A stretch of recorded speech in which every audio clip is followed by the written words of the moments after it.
tonight, Whit Whiteman. I am your host, Whit Whiteman. Boy, do we have a show for you. You know, most shows only get one or maybe two celebrity guests, but tonight we have 5 of your favorite theater professionals in the studio tonight.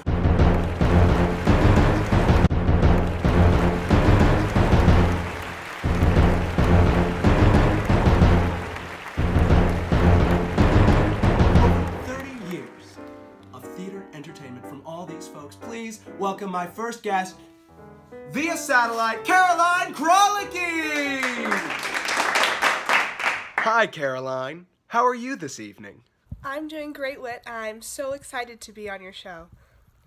Well, we're excited to have you, Caroline. Now, you just got back from filming Mamma Mia 4, We Went There 2 More Times, where you play the great-granddaughter of Meryl Streep's character in the first film, correct?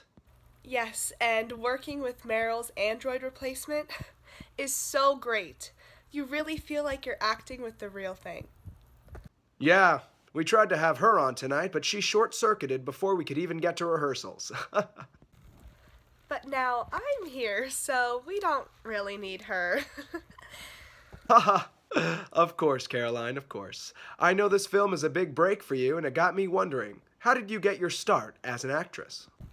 Well, you see, I grew up in the small town of South Lake Tahoe, and there was not really very many opportunities for me.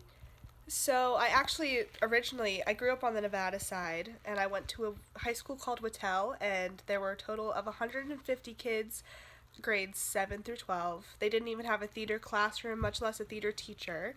So I ended up transferring to South Tahoe High School, and that's where I got to be a part of a theater department, and I was there from freshman to senior year, and I was in 8 productions throughout the run of high school, which was very exciting, and of course gave me the confidence to pursue acting later in life. What humble beginnings for someone so successful. Before we talk about your current projects, I would love to have a quick glimpse into the life of Caroline Krolicki, starving artist. Well, transitioning to film is a lot of fun, but it's definitely a lot different and not exactly what I'm used to. But I'm really excited to have a new platform and to be working in such a way that is broadcasted more so than Broadway productions. So I'm definitely reaching a larger audience, which is exciting, but a lot of responsibility. And I just got a call that I might have landed a pilot for a TV show that I can't talk about yet. But you will sure be the first to know it. Astonishing. Would you say you always knew that you wanted to be a film star, or is your heart still in theater? My heart will always be in theater. I think that I use film so I can do more in the theater department, I think. But yeah, of course. What drove you through your career? What, per se, was your mission? I guess my mission as a performer was just to always give people a place to feel safe and just experience something so outside of their life and their comfort zone. Thank you, Caroline. Mamma Mia 4, We Went There 2 More Times, opens this Friday in theaters everywhere. Now this is special, folks. We have a pair of celebs tonight. Julia Locke and Jenna Kitzes. Can I get a round of applause? Hey, how are you? Oh, I'm doing swell. So excited to see you two. It's always a joy to see one of your shows. Thank you, Whit. We actually just closed our production of Romeo and Juliet in space. Oh! Yes, it was one of our most successful shows, if not the most successful show in the entire state of Oregon. Not only that, but we had the best design team. You remember Emily Hyder? Oh, of course. You know, one of Broadway's best. The best. She designed the lights for the show, and it really puts you in the mood that you were in like the eternal blackness of space. That's incredible.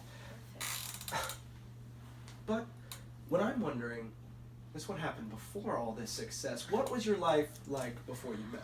Well, I was raised in a little town called Vacaville, and I started theater at the age of 10, and youth theater, and I knew that I was really interested in that, and I really loved doing it. I acted all through high school. I came to Chico State to get my degree, musical theater. Yeah. And I started dance at the age of 4, actually, and was strictly a dancer. And then I discovered my love for theater at 12 years old at a community theater, and I knew this is what I want to do with the rest of my life. And so I headed on up to Chico, and well, the rest is each history. other. Oh man!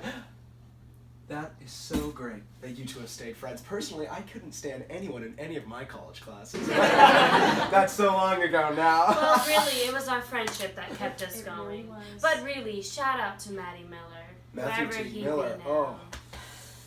now. So, after I graduated from Chico State with the BA in Musical Theater, I moved up to Oregon and I started acting professionally up there. And I knew that there was always something missing there. But I also decided to get my teaching credential because I love kids. Oh. So I worked at an elementary school, Portland Elementary School. Wow. And then I decided to start children's theater because I knew that it was what I wanted to do.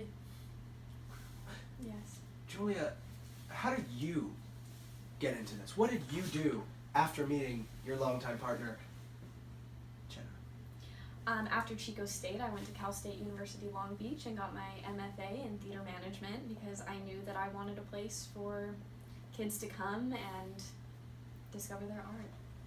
That is truly beautiful.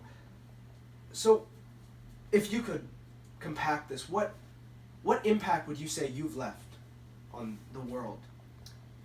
Well, Whit, I discovered my love for theater through a community theater, and so with Jenna and her teaching and my skills in theater management, we really came together and opened a place for people of all ages to just come and perform and share what they love with the world. Truly, those kids at J&J's Performing Arts Center are lucky. Jenna, what would you say was the impact you left on the country? Well, it was really important for me that kids had the chance to perform and learn about the theater for an affordable price. Because I know that sometimes it can be really expensive for kids to do theater, but it shouldn't be because it's something new that they want to try. So, with our affordable, price, so we're still, having an income and stuff, we've managed to, make a really big name for ourselves and create a great spot for kids and everyone to just perform and do what they love. That's great. Those kids are truly lucky. Oh, thank you, Whit. Welcome back, folks. I'm currently with my next guest, Raimundo Vallejos. Hey, Mundo! Can I call you Mundo? No, you may not. My title is Dr. Vallejos, and I prefer to be called as such. Do you have anything to make this hole in the wall more hospitable? There you go, buddy. All right, Mundo. Now, I know you haven't always been an extremely successful university professor, so why don't you let the folks at home know what you did before getting such a prestigious title? Well, you're taking me back, Whit. It all started with my running crew experience in Beauty and the Beast my freshman year, and I felt this thing. It was like passion. Yes. And I felt the desire to be on the stage, and I felt that I should share that with the world. Oh my gosh. So really, after that moment, you knew that you needed to do theater. Yes. That is so swell. But what I've heard, that it was only after 4 years at CSU Chico that your career really started taking off. So what happened after getting that doggone undergraduate degree? Gee. I took a pit stop in the East Coast and I decided to, check out Juilliard, see how it was.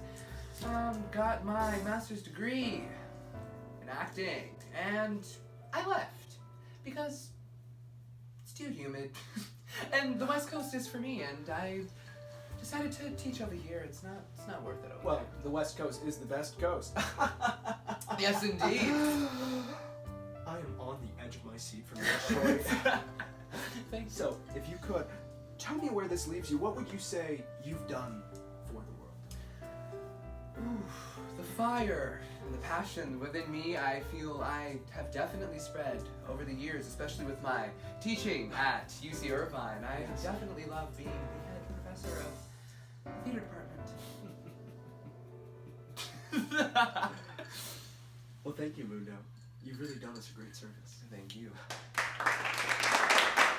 Now, our last interviewee of the night is a close personal friend of mine. Can we please welcome Eric Collins?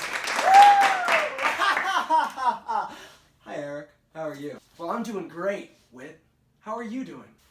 Doing just swell. And can I just say, you look incredibly handsome tonight, Eric. What? Me? You know, this is gonna seem crazy, Whit, but I was thinking the exact same thing about you. Just that beautiful caramel skin is just, I mean, come on, Whit. Okay, Eric, let's get down to brass tacks, though. This is a show. You don't stroke my ego too much. So I just want to know, how did you get your start in theater? Well, I didn't really have a theater background, but I auditioned for Mice and Men at my high school, and of course, I didn't get in, but someone dropped out. So they gave the role to someone else. And then someone dropped out again, and they gave the role to my brother, and he dropped out, and I got that role. Oh, and it was incredible. Probably the best performance I've ever done. So, you're relatively new to the theater scene, but you blew up so quickly. Care to talk about your career? Well, Whit, as you know, I'm currently starring as Max Bialystock in the current Broadway revival of The Producers by Mel Brooks.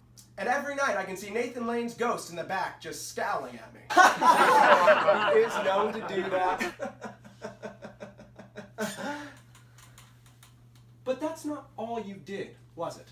Well, as you know, I played Elder Cunningham in The Book of Mormon. I don't know if you heard of it. And then Usnavi and In the Heights. One of my best roles, I would say. Why did you become this success, rivaling other divas such as Ethel Merman and Bernadette Peters? Well, to get serious for a moment, I come from a family of immigrants and truly just wanted to get my name out there, to solidify my family and get the American dream. I feel, as a Latino man, there's not enough representation for the youth. And I just wanted to be the one they looked up to and said, Gosh, she's so cool! well, Eric, you truly are noble and don't care for attention at all. Thank you. You bring a tear to my eye. You're welcome, Whit. May our paths cross again sometime. This has been Tonight with Whit Whiteman. I was your host, Whit Whiteman. Please come again next week for your daily dose of theater magic.